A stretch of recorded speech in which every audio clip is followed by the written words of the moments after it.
जय श्री राम। बहुत बहुत स्वागत है आप सभी का एक बार फिर से आपके ही अपने YouTube चैनल पर। मैं पंडित आशीष शर्मा। आज हम बात करेंगे राहु महापरिवर्तन के बारे में कि 18 मई 2025 को राहु का राशि परिवर्तन होगा और राहु वक्र गति उल्टी गति से चलते हुए अब मीन राशि से निकलकर कुंभ राशि में आएंगे। अभी तक ये आपकी राशि से 11वें भाव में चल रहे थे, अब ये आपकी राशि से कर्म भाव में आएंगे। अब 10वें भाव के अंदर राहु का 18 महीने तक गोचर रहेगा, यानी 18 मई से 26 नवंबर 2026 तक राहु अब रहेंगे कुंभ राशि के अंदर। इसका आपकी राशि, आपके कर्म, आपकी प्रोफेशनल लाइफ, जिस भी तरीके से राहु यह इफेक्ट आपको करना चाहते हैं उसका इफेक्ट आपके ऊपर क्या होगा, वो शुभ रहेगा या अशुभ रहेगा, राहु को हमें किस प्रकार से समझना चाहिए, किस प्रकार से देखना चाहिए और ये वाला राहु आपको क्या दे सकता है और क्या ले सकता है, इसकी पूरी जानकारी आज आपको इस वीडियो के माध्यम से मिलेगी। इसलिए वीडियो में अंत तक बने रहें जिससे आपसे कोई भी विशेष जानकारी ना छूट जाए। सबसे पहले राहु के बारे में बात करने से पहले मैं 4 नियम में आपको ऐसे बताने वाला हूँ कि अगर आपको हमेशा से ये पहचानना है कि गोचर का राहु आपको कैसे फल देना चाहता है या देगा, या मेरी कुंडली का राहु कैसा है वो मुझे कैसे फल देगा अपनी दशा में, तो इन 4 नियमों को फॉलो कीजिए। उन चीज़ों से निकल जाइए बाहर जो कहता है कि राहु यहाँ उच्च है, यहाँ नीच का है, यहाँ स्वराशि का है। एक तरफ आप इसको छाया ग्रह कहते हो, एक तरफ राक्षस ग्रह कहते हो। कोई कहता है जी राहु देख सकता है, केतु नहीं देख सकता क्योंकि केतु निचला हिस्सा है, उसकी आंखें नहीं है। तो इन सब चीज़ों में ना पड़ें कि राहु ने उधर दृष्टि दे दी तो ऐसा कर दिया और वैसा कर दिया। सीधा सीधा फॉर्मूला है, एक राहु नाम का प्लेनेट है जो अपना खुद का स्वभाव रखता है। तो पहला, राहु अपने खुद के स्वभाव के फल देगा। दूसरा, वो जिसके भाव में बैठा है उस भाव से संबंधित फल देगा। तीसरा, वो जिसकी राशि में बैठा हुआ है उसके अनुसार फल देगा। चौथा, अगर गोचर में कोई ग्रह उसके पास आ गया है घूमते हुए तो वो उसके अनुसार भी फल देगा। अब ऐसे 4 नियमों को अपनाते हुए आप कभी भी ये 4 नियम अपनी कुंडली पे लगा के देख लेना। आपको कोई ज़रूरत तो नहीं पड़ेगी कि ये उच्च का हो गया, ये नीच का हो गया, ये स्वराशि का हो गया, इसने यहाँ देख लिया, उसने वहाँ देख लिया। आप इन्हीं 4 नियमों से पता लगा लोगे कि वो शुभ है या अशुभ। वीडियो की शुरुआत करने से पहले अगर आपको वीडियो पसंद आता है तो मेरे चैनल को लाइक कीजिए, सब्सक्राइब कीजिए, शेयर कीजिए, जिससे आगे भी आपको ऐसी जानकारी मिलती रहे। अपनी कुंडली दिखाना चाहते हैं, बनवाना चाहते हैं, कुंडली मिलान कराना चाहते हैं तो अपना date of birth, time, place आप स्क्रीन पर व्हाट्सएप नंबर दिया है वहाँ भेज सकते हैं। ये एक पेड कंसल्टेशन होगा। शुरुआत सबसे पहले दशम भाव में बैठे हुए राहु, यानी एक प्लेनेट है राहु जिसका अपना एक स्वभाव है और वो राहु कर्म भाव के अंदर आ गया है। यानी 12 घरों में से एक भाव जो है वो 10वां भाव है जिसको हम कर्म के लिए जानते हैं।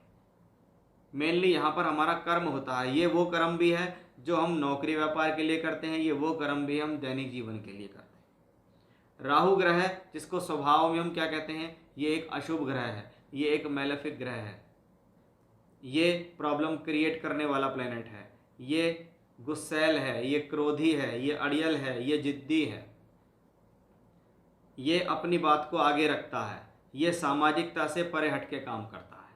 अब ऐसा प्लेनेट अगर आपके 10th हाउस में आए तो सबसे पहले इन 18 महीनों में आपको ये ध्यान रखना है कि आपको कोई भी ऐसा कार्य नहीं करना जो सामाजिकता से परे हो, या फिर कोई भी ऐसा गलत कृत्य में मत इन्वॉल्व हो जाना जिसको लोग बाग देख के या सामाजिक स्थिति या आपके खुद की मन की स्थिति कहती है कि हाँ ये काम गलत है, ये राहु मुझे गलत राह पे ले जा रहा है, ये मुझसे गलत खान पान करा रहा है, ये मुझे गलत लोगों के साथ बैठा रहा है, ये गलत संगत दे रहा है, ये मुझसे गलत कर्म करा रहा है, ये मुझे चीटिंग करने के लिए कह रहा है, ये चाहता है कि मैं यहाँ गलत काम करूँ, क्योंकि उस प्लेनेट का स्वभाव है अपने कर्म को लेकर क्रोध नहीं करना, जल्दबाजी नहीं करना, अड़ियल रवैया मत अपनाना, दूसरे की बातों को सुनना और समझना, ये बहुत ज़्यादा ज़रूरी है इस राहु के ट्रांसिट के अंदर।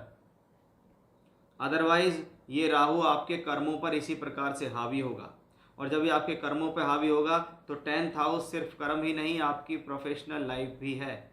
यानी यही प्लेनेट की वजह से आपकी नौकरी भी जा सकती है, आपके बिजनेस में भी आपको लॉस हो सकता है, आपकी नौकरी में व्यवधान आ सकते हैं, आप जहाँ जिस जगह कार्य कर रहे हैं वहाँ पर प्रॉब्लम हो सकती है। होगी किस वजह से, वो डिपेंड करता है कि आप कैसा व्यवहार उसके साथ चाह रहे हैं। जैसा वो प्लेनेट चाहता है आप वैसा व्यवहार कर रहे हैं, या आप उसके खराब प्रभाव को रोकने के लिए अपना विवेक, अपनी बुद्धि को इस्तेमाल कर रहे हैं। आप स्वयं समझ जाएंगे कि ये चीज़ गलत है और ये गलत नहीं है, और फिर भी आप गलत की तरफ चले तो आप फंसेंगे, क्योंकि राहु दशम भाव में, दशम भाव कुंडली का सबसे प्रबल केंद्र है। चौथा, चौथे के बाद सातवां, सातवें के बाद 10वां, और 10वां भाव अगर प्रबल केंद्र है तो ये आपको ऊपर उठाने में भी सक्षम है और नीचे गिराने में भी सक्षम है, क्योंकि आपके ही कर्म आपको उठाते और गिराते हैं। इसलिए 10th हाउस के राहु से ही सावधानी होनी चाहिए, क्योंकि शास्त्र कहता है दशम भाव खाली होना चाहिए, दशम भाव में शुभ ग्रह होने चाहिए।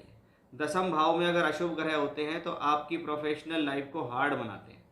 कि राहु अगर दशम भाव में आता है तो हम कहेंगे कि आपका प्रोफेशनल लाइफ अब हार्ड होता दिखाई देगा।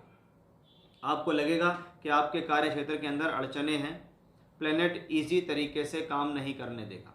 यानी राहु से कर्म कराने और राहु से लाभ देने और प्रोफेशनल लाइफ को आगे ले जाने की बात बहुत बाद की है। उससे पहले तो आपको ये सोचना है कि हमें इस राहु के अशुभ प्रभाव से बचना कैसा है, ये हमसे कुछ गलत ना करा दे, ये हमारे कर्मों को खराब ना कर दे, उससे आपको सबसे पहले बचना है। इसलिए इसके लिए सबसे बेहतर होता है कि अपने विवेक को जागृत कीजिए, अपनी बुद्धि को जागृत कीजिए। अगर आपको राहु से अच्छा चाहिए तो ये अच्छा भी देने में सक्षम है, और आपको बुरा चाहिए तो बुरा भी देने को, कि इसके पास संगत दोनों तरीके की है।